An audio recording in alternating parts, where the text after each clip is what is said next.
దేవుడికి మహిమ కలుగును గాక. దేవుడు ఇచ్చిన మహాకృపను బట్టి దేవుడి కోట్లాది వందనాలు చెల్లిస్తూ ఈరోజు మనము దేవుడు మనతో ప్రేమించి ఆయన మాట్లాడుతున్న విషయాలు ఏంటంటే, వారు దేవుని వల్ల పుట్టినవారు. దేవుని వల్ల పుట్టిన వారు గురించి దేవుడు మాట్లాడుతున్నారు. కాబట్టి దేవుని వల్ల పుట్టిన వారు ఎలా ఉంటారు అనే విషయాలు మనం నేర్చుకుందాము. ఆ పుట్టకపోతే ఎలా ఉంటారు, దేవుని వల్ల పుట్టకపోతే వారి పరిస్థితి ఏంటి అని కొన్ని విషయాలు దేవుని మూలంగా మనం నేర్చుకుందాము. దానికి ముందు దేవుని ఆరాధిస్తూ సమర్పణతో ఆయనకి సరెండర్ అవుతూ దేవునికి మహిమ కలుగుతాము. దేవునికి ఆశీర్వాదకరంగా దేశము చాలా భయంకరమైన దినాల్లో మనం ఉన్నాము కాబట్టి దేవుని ఆత్మను పొందుకుందాం.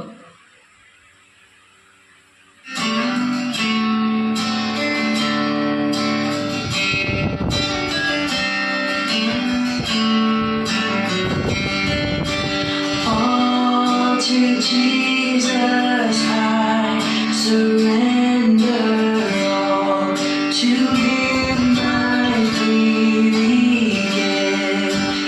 I will ever love and trust Him in His presence. Take me there. I surrender all. I surrender all to Thee, my blessed Savior. I surrender all to Jesus. I surrender humbly at His feet. I bow. Worldly pleasures all forsaken. Take me, Jesus, take me now. I surrender all. I surrender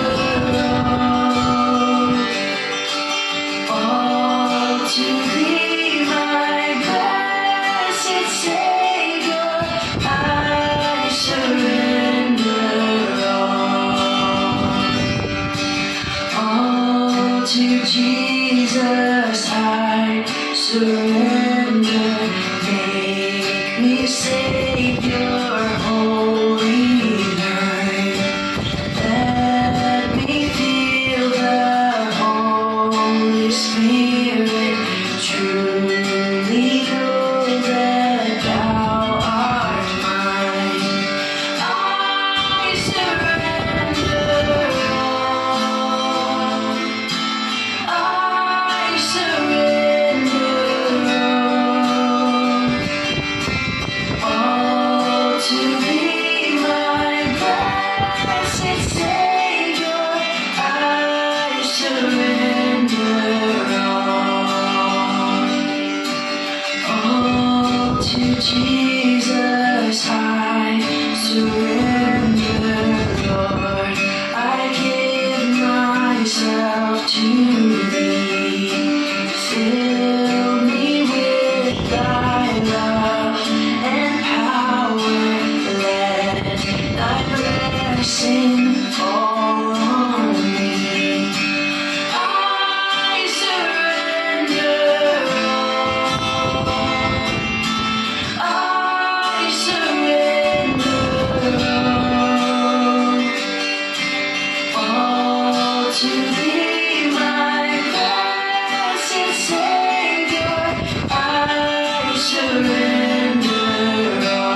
surrender all.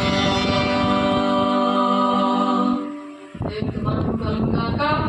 దేవునికి మనము మన ప్రాణాత్మ దేహము సమస్తాన్ని మనము surrender చేసుకున్నప్పుడు, సమర్పించుకున్నప్పుడు ఆయన శక్తితోని, ప్రేమతోని ఆయన మనం వాడుకోవడానికి ఇష్టపడుతున్నాడు. దేవుని బిడ్డ ప్రతి ఒక్కరు కూడా పైన వాటినే మనం వెనకాలి. మరి దేవుడు మన కోసం ప్రాణం పెట్టారు అనే విషయాలు గుర్తుపెట్టుకొని పరిశుద్ధంగా మన ఆత్మను, దేహమును కూడా పరిశుద్ధంగా మనం ఉంచుకున్నప్పుడు, దేవుడికి ఇష్టంగా మనం నడిచినప్పుడు, దేవుడు ఆత్మతో మనం నింపబడి దేవుడి భయంకరమైన దినాల్లో రాబోయే సంగతులన్నీ కూడా నేర్పించి అవన్నీ కనపరిచి దేవుని పిల్లలుగా మనల్ని ఎంచుకున్నారు. చూడండి, యోహాను సువార్త 1:12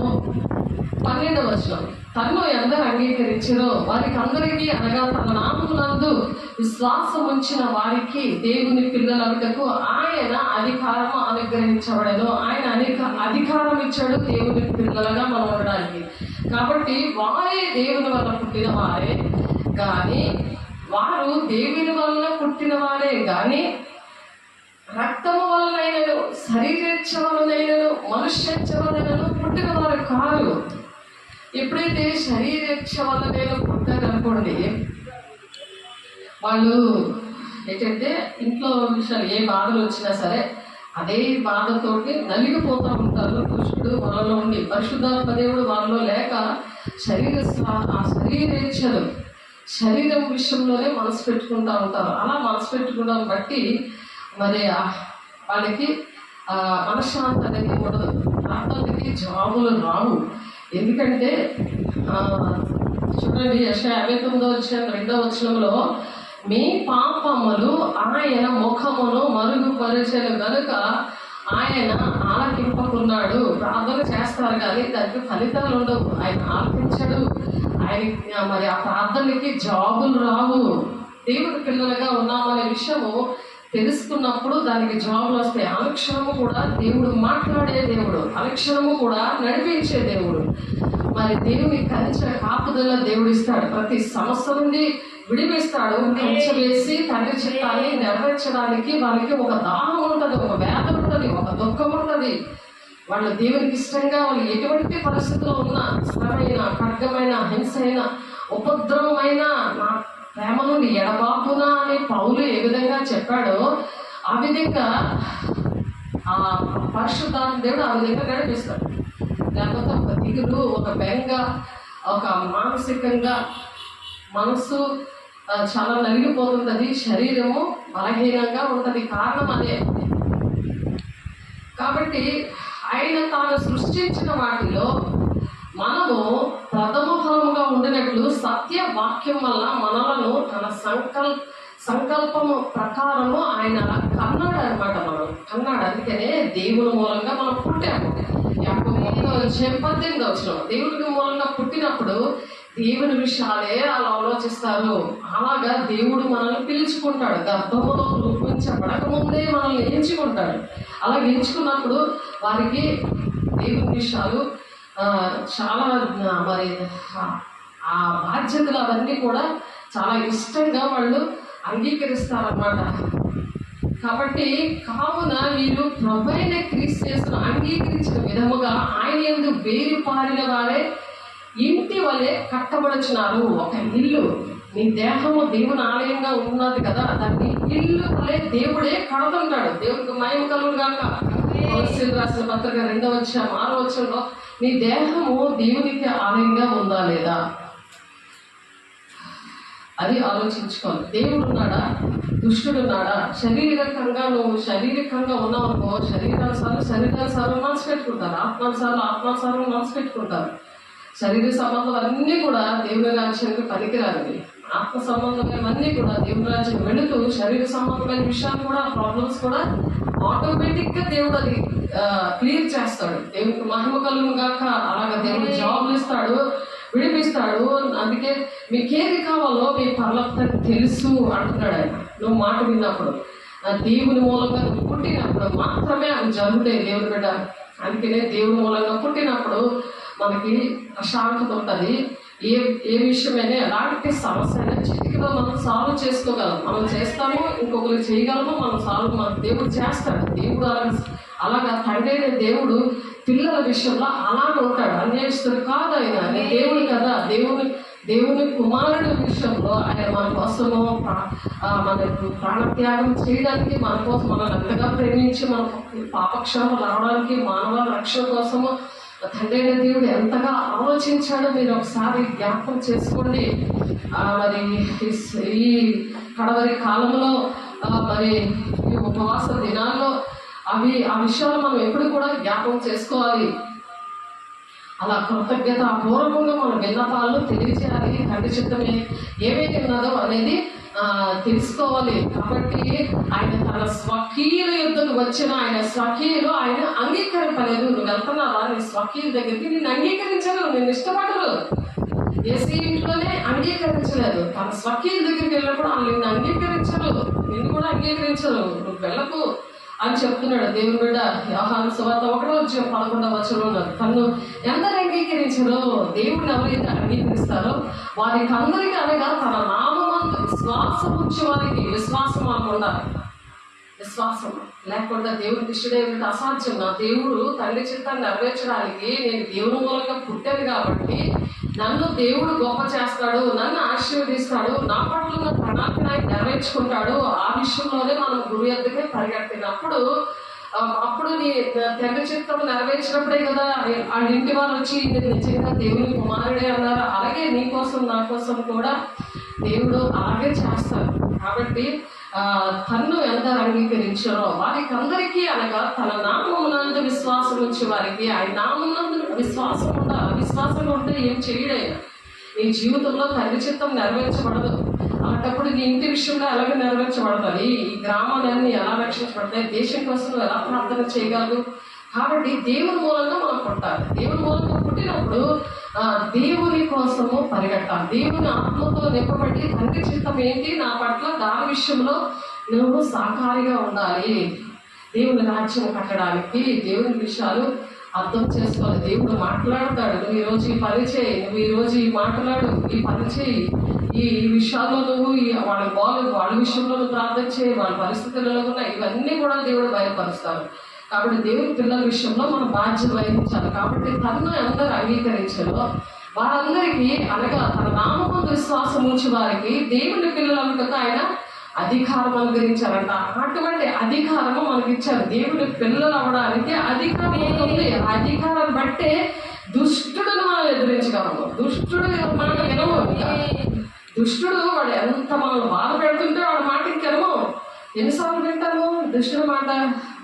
వాడిని ఎదిరించడానికి దేవుని పిల్లలకు ఆయన అధికారం అనుగ్రహించాడు దుష్టుడి మీద. కాబట్టి 1 యోహాను 3:1 మనము దేవుని పిల్లలమని పిలువబడినట్లు తండ్రి మనకు ఎట్టి ప్రేమను అనుగ్రహించడో చూడండి. దేవుడు మనకు ఒక ప్రేమను ఇచ్చాడు. దేవుని ప్రేమ, ఆ ప్రేమను అనుగ్రహించాడు. కాబట్టి అవేంటంటే మనము దేవుని పిల్లలమే. ఈ హేతువు చేత లోకము మనలను ఎరుగదు. మన లోకం మనం తెలుసుకోలేదు దేవుని పిల్లలని. వాళ్ళకి తెలియలేదని మనం బాధపడకూడదు. దేవుడు మనతో ఉన్నాడు, దేవుడు మనల్ని పట్టించుకుంటున్నాడు, దేవుడు మనతో మాట్లాడుతున్నారు, తండ్రి చిత్తం ఏంటో మన పట్ల నెరవేరుతుంది అనే విషయాలు మరి యేసయ్య విషయంలో కూడా అలాగే జరిగింది. కాబట్టి ఆయన రోల్ మోడల్గా ఎందుకు వచ్చాడు, మనిషి రూపంలో ఎందుకు వచ్చాడు అంటే ఈ విషయాలన్నీ మనకి జ్ఞాపకం చేయడానికే ఈ ఉపవాస దినాలు. కాబట్టి మనము దేవుని పిల్లలమే. ఈ హేతువు చేత లోకం మనల్ని ఎరగదు. అనగా అది ఆయనను ఎరగలేదు కాబట్టి తండ్రి చేత వాళ్ళు నెరవేర్చరు, దేవుని ఆత్మను పొందుకోరు. ఏదో దండం పెట్టుకొని వెళ్ళిపోయి బ్యాచ్, ఏదో ఉపవాసం ఉండి నామకార్థంగా వెళ్ళిపోయి బ్యాచ్. కాబట్టి ఆ దేవుని ఆత్మను పొందుకోవాలి, తండ్రి చేత నెరవేర్చాలి. తండ్రి దేవుడు మనతో మాట్లాడుతూ ఉంటాడు. ఏ ఆపదలోనైనా నేనున్నాను, నీ తోడై ఉన్నాను, నేను విడవను ఎడబాయను అంటాడు. అలాంటి వాగ్దానాలు అనేకమంది ఇచ్చినప్పుడు మనం నిలబడాలి. క్రీస్తు అనే బండ మీద ఇటు తుఫాన్ లాంటి ఇటువంటి శ్రమలు వచ్చినా సరే లోతు బారిలాగా వెనక్కి తిరిగి ఉప్పు స్తంభం లాగా నువ్వు తయారవుకో. దేవుని బిడ్డ, దేవుని కోసము ప్రయాసపడు. దేవుడు ఏం చెప్తున్నారు ఆ మాటలు విను, నీ సేవకులు ఏ మాటలు చెప్తున్నారు ఆ మాటలు విను. ఈయన ఈయన నామమందు అన్యజనులు నిరీక్షించరు. అప్పుడు దేవుడు మనం అలా ఉన్నప్పుడు అన్యజనులు నిరీక్షిస్తూ ఉంటారు. మొత్తం 2వ అధ్యాయము 12వ అధ్యాయము 21వ వచనంలో ఉంది. అలాగా వాళ్ళు నిరీక్షిస్తారంట. అన్యజనులు నిరీక్షిస్తారు. ఎందుకంటే అన్యజనుల మధ్యనే సేవ ఇచ్చారు. మరి మాకు దేవుడు ఇచ్చిన సేవ అది. వాళ్ళు నిరీక్షిస్తూ ఉంటారు. ఆయన మరి ఆ విధంగా దేవుని పిల్లలు అని దేవుడు ఆ విధంగా ఎంచుకుంటున్నారు. కాబట్టి యెషయా గ్రంథము 47వ అధ్యాయంలో 12 యెషయా గ్రంథములో మాట మీరు చూడండి. దేవుడు స్వాస్థ్యముగా మనం ఉండాలని 12 గోత్రాలతో పాటు తామును స్వాస్థ్యముగా ఉండునట్లు మీ వలె వారును చీట్లు వేయవలను అంటున్నాడు. మీ వలె వారును చీట్లు వేయవలను. దేవుని 12 గోత్రాల్లో మనము కూడా ఆయన స్వాస్థ్యము దేవుని పిల్లలుగా మనం పొందుకుంటాము. యెషయా 47వ అధ్యాయంలో ఉంది. 13వ వచనంలో ఒకసారి చూద్దాం. యెషయా గ్రంథము యెషయా గారు ప్రవచిస్తున్నారు.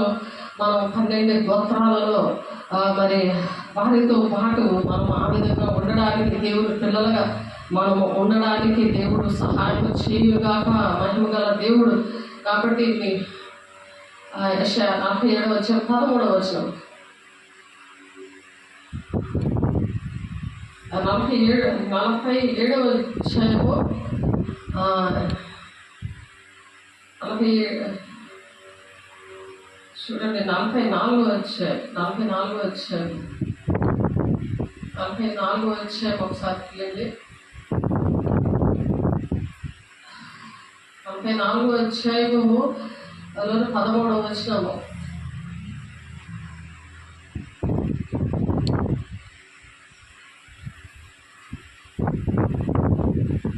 14వ వచనం చూడండి. ఒకడు దేవదారు చెట్లను నరకవల్లని పూనుకొనును, శ్మశాన వృక్షములు కానీ, సరళ వృక్షములు కానీ, సింధూర వృక్షములు కానీ, అడవి వృక్షంలో ఏదో ఒక దాన్ని తీసుకొనను. ఒక చెట్టు నాటగా వర్షము దాన్ని పెంచును. కాబట్టి అటువంటి చెట్లుగా మనము పెరగాలి. మరి 12 గోత్రాల్లో మరి వారిలో పాటు తాను స్వాస్థ్యం పొందడానికి మనము కూడా ఆ స్వాస్థ్యాన్ని మనం ఆ విధంగా సంపాదించుకోవాలి. దేవుడు ఆ విధంగా మనల్ని కోరుకుంటున్నాడు దేవుని బిడ్డ. కాబట్టి దేవుడు కొరత లేని ఆత్మతో మనం నింపి దేవుడు ఆ విధంగా నడిపించాలని దేవుడు ఆశపడుతున్నాడు దేవుని బిడ్డ. యెషయా 47వ అధ్యాయంలో ఉంటుంది ఆ మాట చూడండి.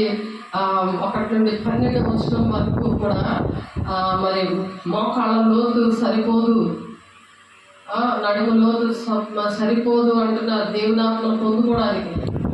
ఆ విధంగా దేవునాత్మను మనం పొందుకోవాలి. దేవుని మహిమతో నింపబడాలి. యాకోబు వంశస్థులే మనం ఇశ్రాయేలు అనే పేరు కలిగిన వారలారా, యూదా జన్మలో నుండి బయలుదేరి వచ్చిన వారే యెహోవా నామము తోడని ప్రమాణము చేయించు, ఇశ్రాయేలు దేవుని నామమును స్మరించుచు నీతి సత్యములను అనుసరింపని వారలారా. ఈ మాట ఆలకించుడి. ఆయన నీతి సత్యములను మనం అనుసరించాలి. ఆనాడు ఇశ్రాయేలు ప్రజలు అనుసరించలేకపోయారు కాబట్టి అనుసరింపని వారలారా ఈ మాట ఆలకించుడు. వారు మేము పరిశుద్ధ పట్టణస్థులము పేరు పెట్టుకొని ఇశ్రాయేలు దేవుని ఆశ్రయించుదురు. సైన్యములకు అధిపతి యెహోవా అని ఆయనకు పేరు. పూర్వకాలంలో జరిగిన సంగతులను నేను చాలా కాలం క్రిందట తెలియజేసి తిని ఆ సమాచారం నా మాట నుండి బయలుదేరను. నేను వాటిని ప్రకటించి తిని నేను ఆకస్మికముగా వాటిని చేయగా అది సంభవించను అని చెప్తున్నారు. కాబట్టి ఆ మూర్ఖుడవనియు నీ మెడ ఇనుప నరుమనియు నీ నుదురు ఇత్తడుదనియు నేను ఎరిగి ఉండి నా విగ్రహము ఈ కార్యమును జరిగించననియు నేను చెక్కిన ప్రతిమ నేను పోసిన పోత విగ్రహం దాన్ని నియమించననియు నీవు చెప్పకుండానట్లు పూర్వకాలంలోనే ఆ సమాచారం నీకు తెలియజేసి తిని అది జరగక మునిపే దానిని నీకు ప్రకటించి తిని అని చెప్తున్నారు.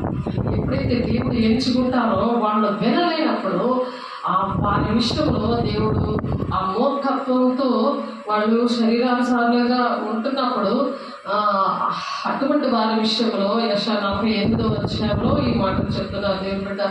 కాబట్టి మనము ఏ విధంగా ఉన్నా సరే దేవుడు మనల్ని ఎంచుకున్నాడు కాబట్టి, దేవుడు మనల్ని పిలుచుకున్నాడు కాబట్టి, దేవుడు మూలంగా పుట్టాము కాబట్టి ఆ విధంగా దేవుడు వాళ్ళని క్రమపరుస్తాడు అనమాట. ఆ విధంగా కాబట్టి ఆయన ఏమంటారంటే, నేను నీకు పుటమ వేసింది వెండిని వేసినట్లు కాదు, ఇబ్బందుకుల్లో నేను పరీక్షించి తిని, ఇబ్బందులు శ్రమలు అందుకనే వస్తాయి. కాబట్టి 48:10 ఈ మాటలు ఉన్నాయి. కాబట్టి అవి నీకు వినపడనే లేదు, కానీ నీకు తెలియబడనే లేదు, పూర్వం నుండి నీ చెవి తెరవబడనే లేదు. నీవు అపనమ్మకస్తుడవై నీ తల్లి గర్భంలో పుట్టినది మొదలుకొని తిరుగుబాటు చేయువాడవని పిలుచుకుంటునని నాకు తెలియదు. నువ్వు తిరుగుబాటు చేస్తున్నావు, అయినా నేను నిన్ను పిలుచుకున్నాను, మాట వినట్లేదు. కాబట్టి ఆ మెడ మీద మరి దేవుడు అలాగా దేవుడు పిల్లల్ని పనిష్మెంట్ ఇస్తూ అలాగా ఇబ్బంది కొలుగులో నిన్ను పరీక్షిస్తున్నాను అంటున్నాడు. కాబట్టి నా నిమిత్తమే ఆలోచన చేసేదను, నా నామము అపవిత్రపరచబడనేలా, నా మహిమను మరి ఎవరికి నేను ఇచ్చివ్వడం కాదు. దేవుని పిల్లలకే ఆయన మహిమనిస్తాడు, ఆయన పరిశుద్ధాత్మ ఇస్తాడు, అందరికీ ఇవ్వడు. ఆయన దేవుడు మాట వినకపోతే ఏదో ఒక శ్రమ, అది ఇబ్బంది కొలువులో ఆయన నిన్ను పరీక్షిస్తున్నాను అంటున్నాడు. యెషయా 48:10 మరి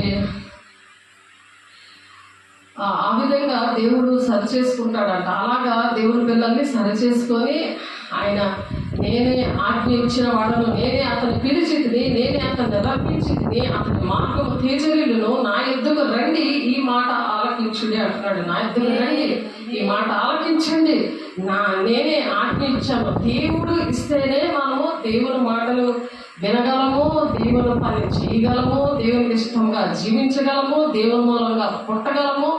ఆ విధంగా దేవుడు మనకి ఇబ్బంది కొలువులో పెట్టేనా ఆయన సరిచేసి నడిపించి నిలబెట్టే దేవుడు. దేవునికి మహిమ కలుగును గాక. మన పిల్లలకి మనం అలాగే కదా పెంచుతాము, వదిలేము కదా.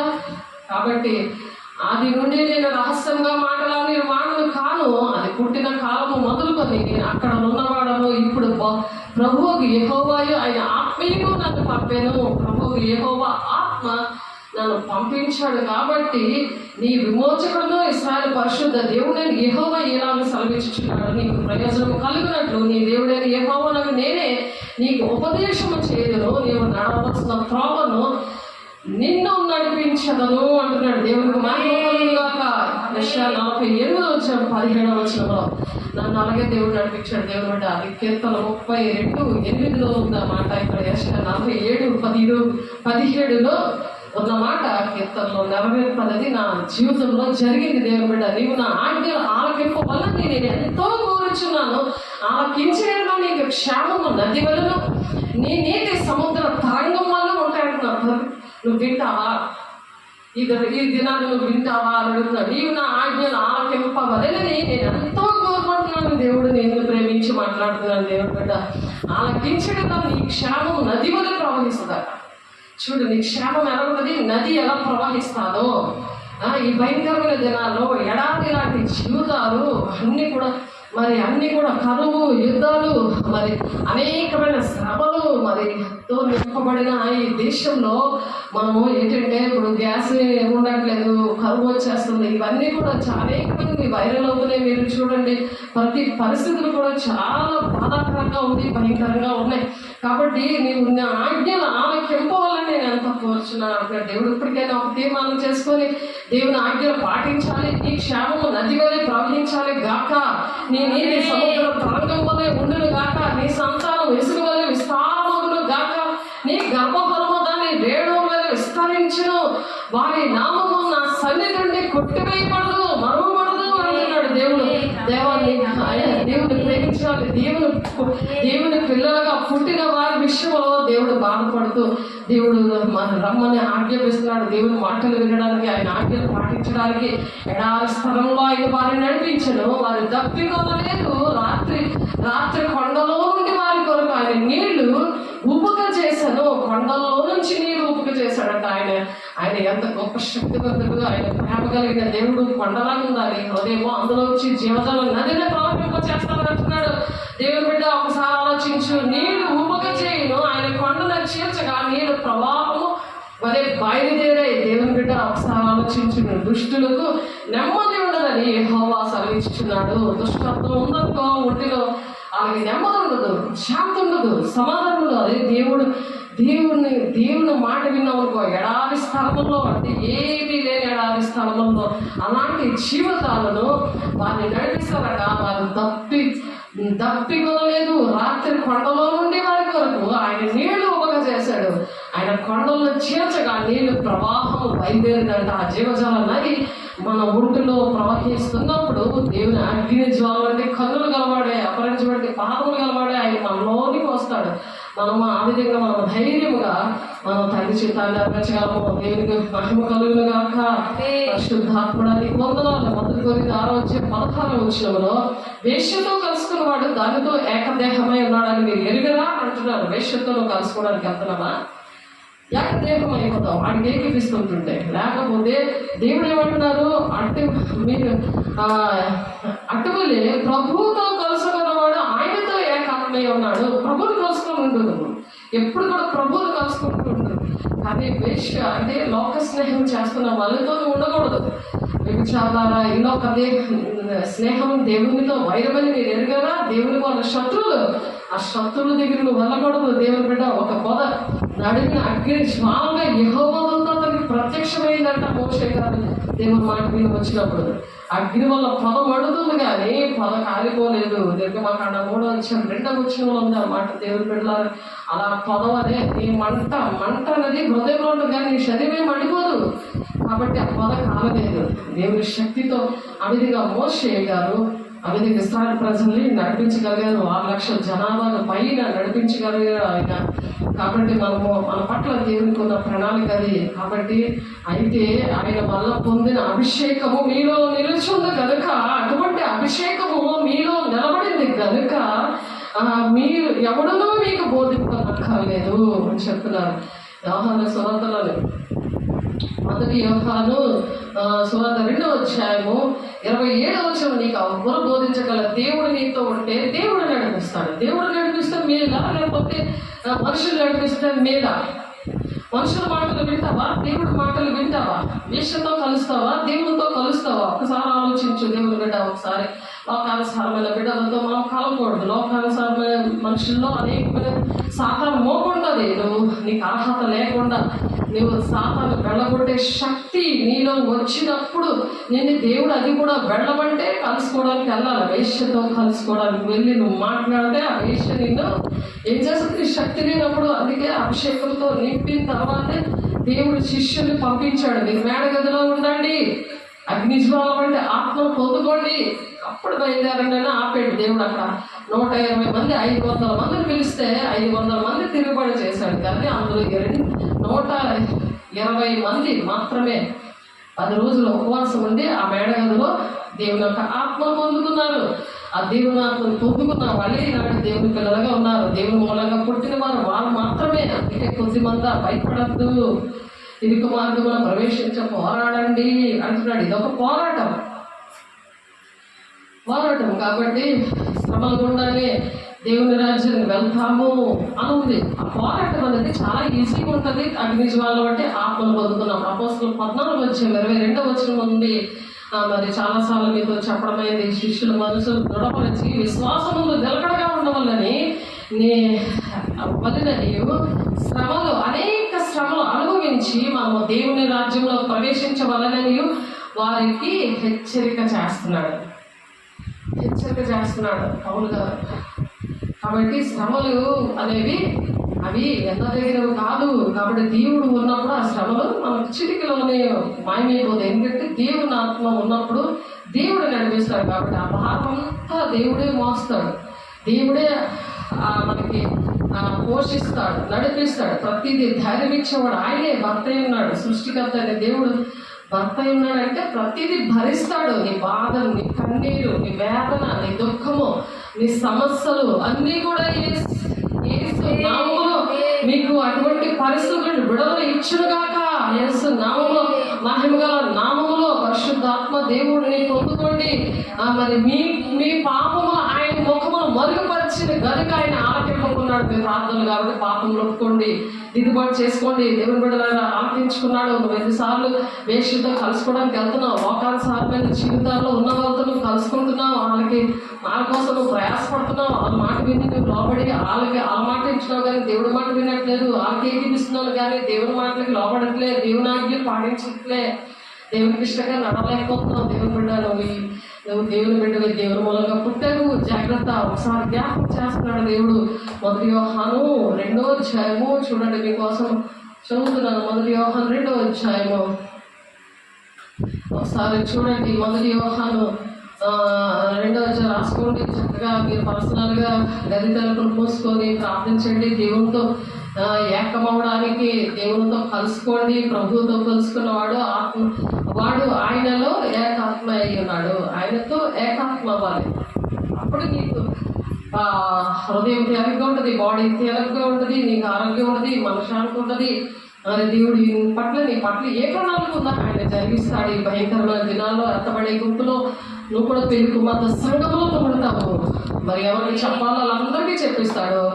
వాళ్ళు విన్నారా సరే, దేవుడు చూసుకుంటాడు ఆ విషయంలో. చెప్పడమే మన పని. కాబట్టి అయితే ఆయన వల్ల మీరు పొందిన అభిషేకం మీలో నిలిచి ఉన్నది కనుక ఎవడో మీకు బోధింపనక్కర్లేదు. అభిషేకం మీలో ఉందా?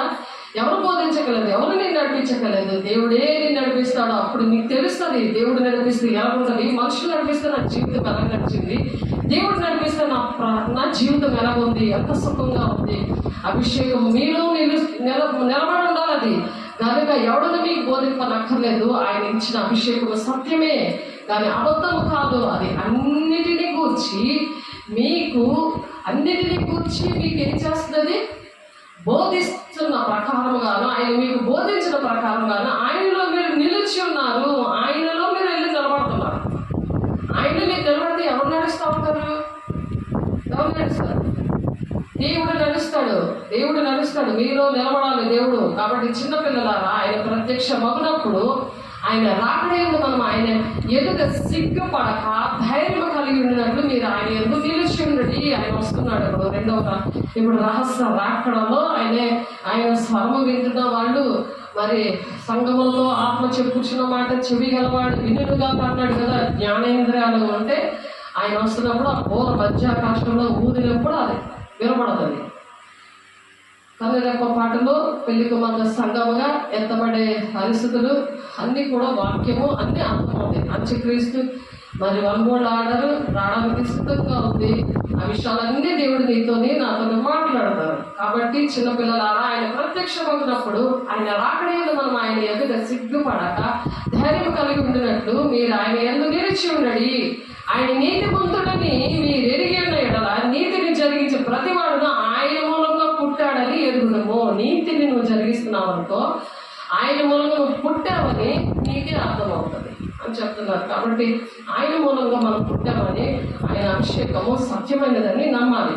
నమ్మువారి ఎడల దేవుడు సూచక్రియలు చేస్తాడు. వాళ్ళ ద్వారా దేవుడు అద్భుతకారాలు చేస్తాడు. నీటిలో చేస్తాడు, బయట చేస్తాడు, దేశంలో చేస్తాడు, ఫోన్లో చేస్తాడు.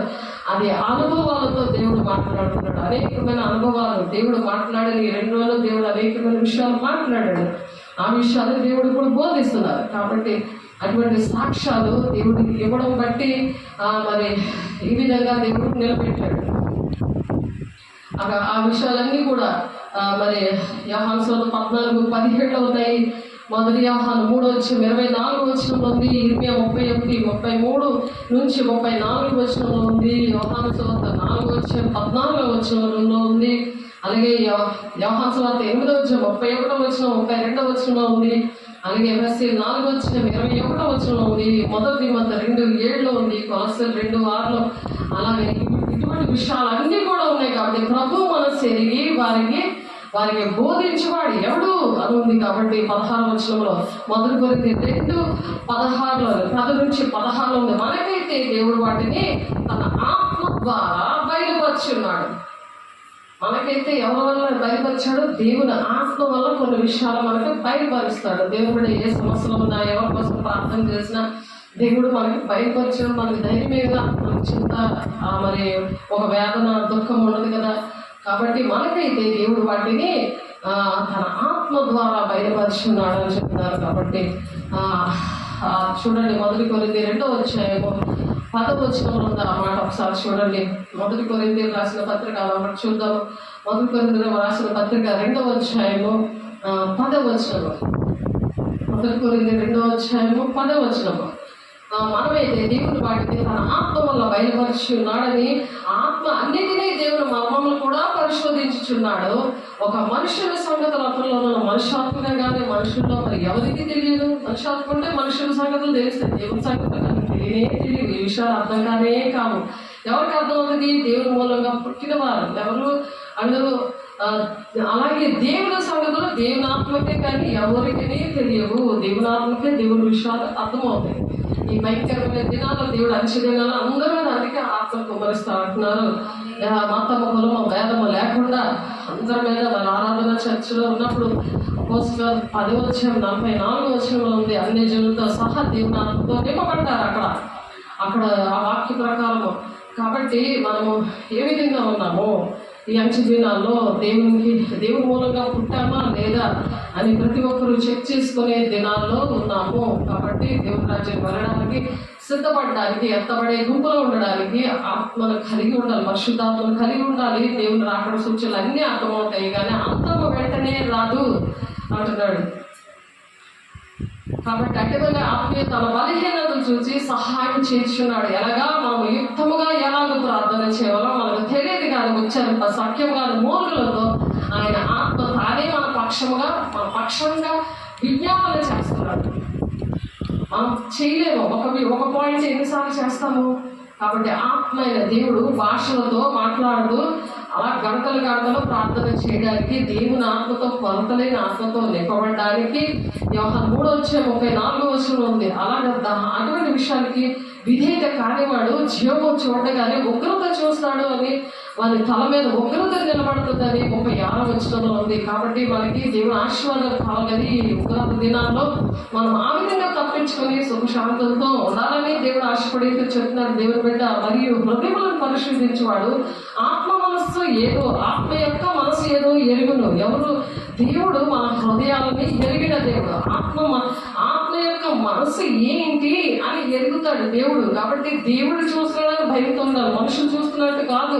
మనం దేవుని బిడ్డలం కాబట్టి, దేవుని మూలంగా పుట్టాం కాబట్టి, దేవుడు నన్ను చూస్తున్నాడు అని భయం భక్తితో మనం నడవాలి. మన సొంత ఆలోచనతో నడవకూడదు. దేవుని బిడ్డ దేవుడు చెబితేనే మనం చెయ్యాలి, లేకపోతే దేవుడు అడగకుండా ఏ పని చేయకూడదు. ఆయన మనతో వస్తాయనే మనం ఎక్కడికైనా వెళ్ళాలి. ఆయన రాకుండా మోషే అంటాడు, వస్తానే నేను వెళ్తాడయ్యా, నువ్వు రాకపోతే నేను వెళ్ళను అంటాడు. కాబట్టి అలాగా మరియు హృదయములను పరిశోధించేవాడు ఆత్మ యొక్క మనసు ఏదో ఎరుగును. ఏలైనగా ఆయన దేవుని చిత్త ప్రకారము పరిశుద్ధుల కొరకు విజ్ఞాపన చేస్తాడు. నీ కోసం నా కోసము. మన పరిశుద్ధం ఉంటే ఎవరు మన కోసం విజ్ఞాపన చేస్తున్నారు? దేవుడే మన కోసం విజ్ఞాపన చేస్తాడు. ఎంత భాగ్యం మనకి ఎంత ధైర్యం. దేవుని పిల్లలు కాబట్టి పరిశుద్ధాత్మ పొందుకున్న పిల్లలకి, దేవుని మూలంగా పుట్టిన పిల్లల విషయంలో దేవుడు అంత ప్రేమించి వాళ్ళ కోసము విజ్ఞాపన చేస్తున్నాడు.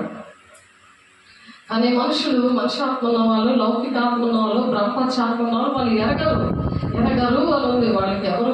కాబట్టి దేవుని ఆత్మ పొందుకున్న వాళ్ళకి ఎవరు బోధించక్కర్లేదు. కాబట్టి దేవుని వల్ల మనకు దయచేయబడిన వాటిని తెలుసుకునేందుకై మనము లౌకికాత్మను కాక దేవుని యొద్దకు వచ్చే ఆత్మను మనం పొంది ఉన్నాము. అలా పొందున్నాం కాబట్టి మనుష్య జ్ఞానము నేర్పు మాటలతో కాక ఆత్మ సంబంధమైన సంగతులను ఆత్మ సంబంధమైన సంగతులతో సరిచూచుచు ఆత్మ నేర్పు మాటలతో వీటిని గురించి మేము బోధిస్తున్నామంటున్నాడు దేవుడు. అటువంటి ఆత్మతో నింపబడిన మనం ఏంటంటే దేవుని విషయాలు ఆ విధంగా బోధించబడుతున్నారు. కాబట్టి మరి మోషే, అబ్రహాము మరుగుపరచబడి ఉన్నారు, కానీ వారి పరిశుద్ధులకు బయలుపరుస్తున్నాడు. ఆనాడు మోషే, అబ్రహాం వీళ్ళందరూ దేవునాకు వచ్చి వెళ్ళిపోతా ఉండేది. కొలస్సీలు 1:25-27 ఉన్న మాటలు. కాబట్టి రక్షింపబడి వారికి జీవపు వాసనగా ఉన్నాం మనం. జీవనం అంటే సజీవమైన మనుషులుగా ఉన్నాం, జీవపు వాసనగా ఉన్నాం మనం. కాబట్టి 2 కొరింథీ 2:16 ఉంది, రక్షించబడిన వారికి ఆ విధంగా ఉన్నారు. అక్కడే మరి అపోస్తలుల కార్యం 13:45-47 ఉంది. అపోస్తలుల కార్యం 26, 27 వచనాల్లో కూడా ఉంది. ఆ వాక్యాలు పట్టుకొని దేవుని సన్నిధిలో ప్రార్థన చేయాలి. నేను దేవుని ఆలయము, నేను తేజ మహిమతో నిండి ఉన్నాను అంటాడు. మన అప్పుడు ఎలా ఉంటుందంటే తేజ మహిమతో మన శరీరము తేజ మహిమతో నింపబడి ఉంటుంది అనమాట. దేవునికి మహిమ కలుగను గాక. నేను దేవుని ఆలయమును, నేను తేజ మహిమతో నిండి ఉన్నాను అంటున్నాడు ఆయన. మనం దేవుని పరిచయం చేయడం, దేవుని మహిమతో దేవుని ఆలయం అనేది నింపబడి ఉంటుంది. కాబట్టి అటువంటి మహిమను దేవుడు మనకిచ్చినప్పుడు మనలో ఉంచే ఆ బావి నిండిపోయి ఉంటుంది కదా, అందులో నుంచే మనం తోడుకుంటాం. దేవుని మహిమను మనం తోడుకుంటాం. అది నడుములోది కాదు, మోకాళ్ళలోది కాదు, ఏదైనంతగా మనము అది తోడుకుంటాం అన్నమాట. సమస్తమును మరి ప్రతిదీ కూడా అలాగే సమకూడి దేవుడు చేస్తూ ఉంటారు. కాబట్టి అటువేళ ఆత్మీయ మన బలహీనతల్లో దేవుడు ఏం చేస్తాడంటే సహాయం చేస్తూ ఉంటాడు. 8:28 ఉంటుంది, ఆయన సహాయం చేస్తాడు మన బలహీనం ఉంటాయి. అలాగే మనము యుక్తముగా ఎలాగో ప్రార్థన చేయవల్ల మనకు తెలియదు కాబట్టి ఉచ్చరింప సత్యం కాని మూర్ఖులతో ఆయన ఆత్మతానే మన పక్షంగా విజ్ఞాపన చేస్తాడు. కాబట్టి నా పరిచర్యకు పరిశుద్ధాత్ముడు పిలుస్తున్నాడు అని అనిపిస్తుంది. మనకి పరిచర్యకు దేవుడు నన్ను పిలుస్తున్నాడు అని అనిపిస్తుంది అనమాట. మనకు ఒక వేదన దుఃఖం ఉంటుంది. ఆ దుఃఖం ఏంటంటే ఈ విషయంలో నన్ను పిలుస్తున్నాడు అని మన పిలుపు అనేది పరిశుద్ధాత్మ పొందుకున్నప్పుడు తెలుస్తుంది. నాకు అలాగే అర్థమైంది. నాకు అలాగే పరిశుద్ధాత్ముడు వచ్చినప్పుడు నాలాగే ఎవరు కూడా మరి బాధపడకూడదు, నేను పడిన బాధ ఎవరు కూడా బాధపడకూడదు, ఆ విషయంలో నా జీవితం అంకితమిస్తున్నాను అని నేను దేవునికి సమర్పించుకున్నప్పుడు అది సరెండర్ అనేసి నేను బీటీఎస్ సేవక కాలేజ్లో ఉన్నప్పుడు అన్ని ఇంగ్లీష్ పాటలే, ఇవన్నీ పాటలు అంత వర్షిప్ చేసి దేవుడు ఈ జనాన్ని ఈ విధంగా నిలబెట్టుకున్నాడు. దేవుని బిడ్డ ఆ విధంగా మనం సమర్పించుకోవాలి.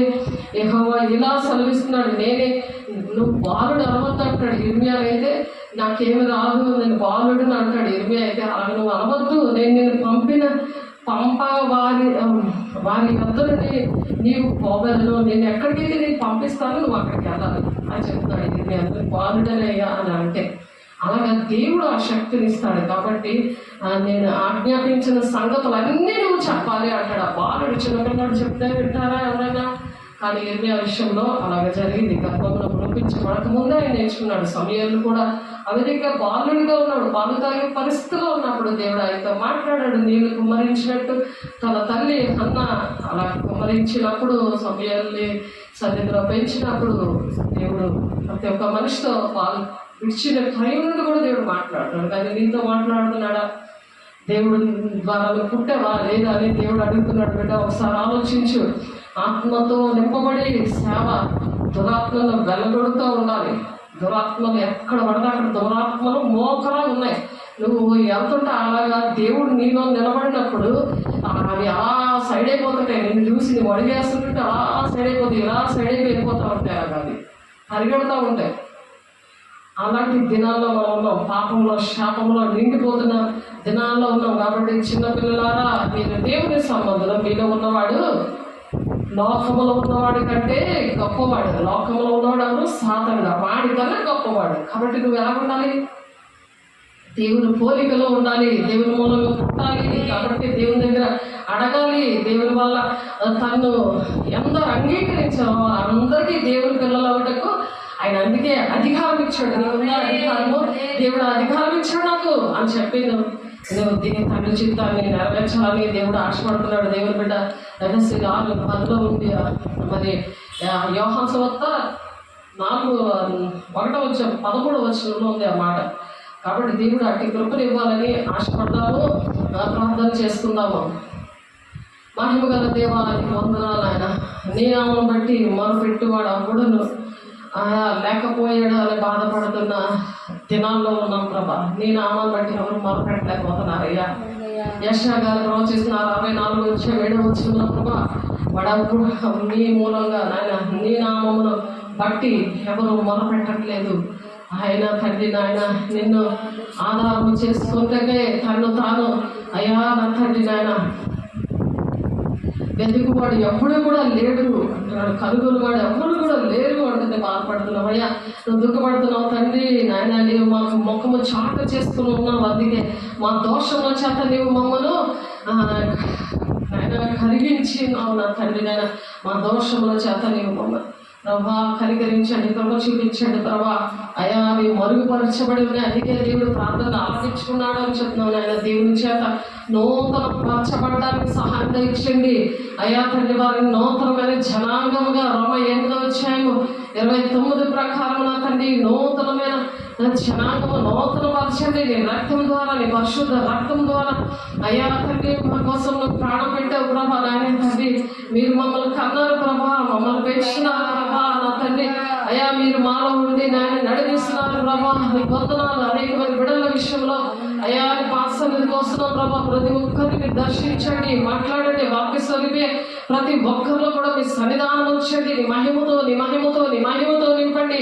అగ్ని జ్వాల వంటి కన్నులు కలవడా నాయన నింపండి నింపండి నింపండి. నీ మహిమతో నీ మహిమతో నీ మహిమతో నీ మహిమతో నింపండి నాయన. అయ్యా నీ అగ్నితో నింపండి, నీ మహిమతో నింపండి, నీ మహిమతో నింపండి, నీ అభిషేకంతో నింపండి. ప్రతి దురాత్మ శక్తులను చేస్తున్నాము అయ్యా. ప్రతి ఒక్కరు గృహాల నుంచి విడుదల విడుదల విడుదల విడుదల కలగాలి కాక.